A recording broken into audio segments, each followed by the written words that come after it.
Hola hola les amis, buenos dias, une petite vidéo aujourd'hui en direct de là où vous aurez reconnu, en direct de Fuerteventura. J'ai un message spécifique qui va être court aujourd'hui qui concerne principalement les personnes qui sont concernées par la blessure majoritaire de rejet. Ce que j'avais envie de partager à ces personnes-là, c'est un fonctionnement de l'ego en fait. Donc un fonctionnement de l'ego qui les empêche parfois de se faire accompagner. Et vous allez très bien reconnaître pour les personnes qui sont concernées par cette blessure-là majoritaire ce que je vais décrire dans cette vidéo. Il m'est arrivé à plusieurs reprises d'avoir la chance d'accompagner ces personnes-là. Je vais vous expliquer pourquoi c'est une chance pour moi.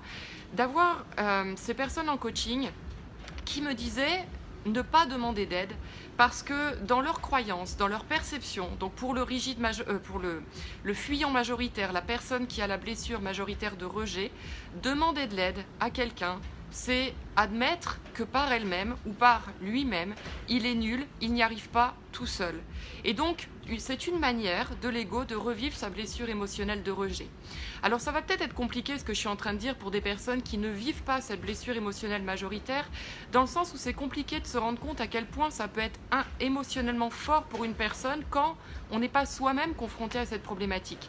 Mais il faut savoir que pour ces personnes-là, ce qui fait que la majorité du temps, ces personnes ne demandent pas d'aide, se retrouvent isolées, et ça peut aller jusque beaucoup plus loin aussi, puisque quand on est isolé, qu'on a des pensées, des idées noires tout simplement, et qu'on croit que se faire aider, c'est être nul, être sans valeur, bah, ça aide pas. Donc je fais cette vidéo tout simplement pour vous dire, si jamais vous vous reconnaissez là-dedans, sachez que c'est caractéristique de l'ego de la blessure de rejet. Et que vous n'êtes pas vos blessures. C'est juste une pensée que vous continuez de penser. Et j'aimerais juste vous partager que dans la vie, heureusement qu'on s'aide de tout le monde en fait. Dans n'importe quel domaine, si tu prends vraiment le temps de questionner ton ego, de le remettre en question et de te dire mais attends, est-ce que c'est pas une connerie franchement ce que je suis en train de me raconter? Parce que ne serait-ce que dans l'entrepreneuriat, quand tu atteins certaines connaissances, un certain niveau d'expertise, bah, tu as toujours des gens qui ont d'autres compétences, d'autres connaissances sur qui tu t'appuies. Et ça ne veut pas dire que parce que tu te fais aider, tu es nul. Ça veut dire qu'eux ont à apprendre de toi, ou peut-être d'autres personnes ont à apprendre de toi, et toi, tu as aussi à apprendre des autres êtres humains. Donc, et heureusement, j'ai envie de vous dire, heureusement qu'on a tous à apprendre les uns des autres. Et le meilleur exemple que je peux te donner, si jamais tu as de la difficulté à te faire accompagner, c'est quand est-ce que tu crois que j'apprends le plus au sujet des personnes qui ont la blessure émotionnelle majoritaire de rejet? Eh bien, c'est quand j'ai une personne qui a cette blessure-là, qui a le courage de venir me voir, que je peux accompagner concrètement parce que je passe du concept théorie à la pratique. Et donc, je peux aider encore plus de personnes. Donc, finalement, toi, quand tu te fais aider et que tu te dis, bah voilà, il y a des points où j'arrive bien à avancer, il y a des points où il n'y a pas...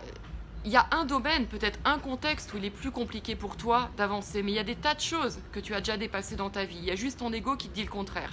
Mais si on va vraiment chercher, il y a des tas de challenges que tu as déjà relevés dans ton quotidien. Donc, demander de l'aide, c'est juste quelque chose qui est normal. C'est aussi reconnaître qu'on ne sait pas tout sur tout, qu'on a à apprendre de tout le monde et c'est plutôt une bonne chose. Et quand tu fais cette démarche-là avec moi ou quelqu'un d'autre, ben, tu me permets moi-même de pouvoir apprendre. Tu me permets moi-même de pouvoir mieux comprendre la blessure émotionnelle de rejet.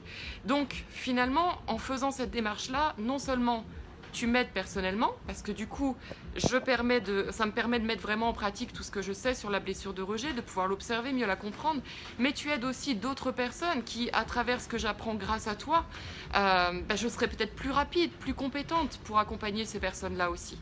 Donc si tu as de la difficulté à te faire accompagner parce que tu es convaincu que ça fait de toi une personne nulle, sans valeur, pas capable, regarde cette vidéo, diffuse-la, regarde-la 20 fois s'il faut, mais remets en question les perceptions de ton ego, ce n'est qu'une pensée que tu continues de penser, et il est peut-être temps celle-ci de la mettre de côté et de se dire finalement c'est heureusement qu'on a besoin des autres pour s'aider, heureusement qu'on a besoin des autres pour apprendre, c'est ce qui fait aussi la richesse des êtres humains.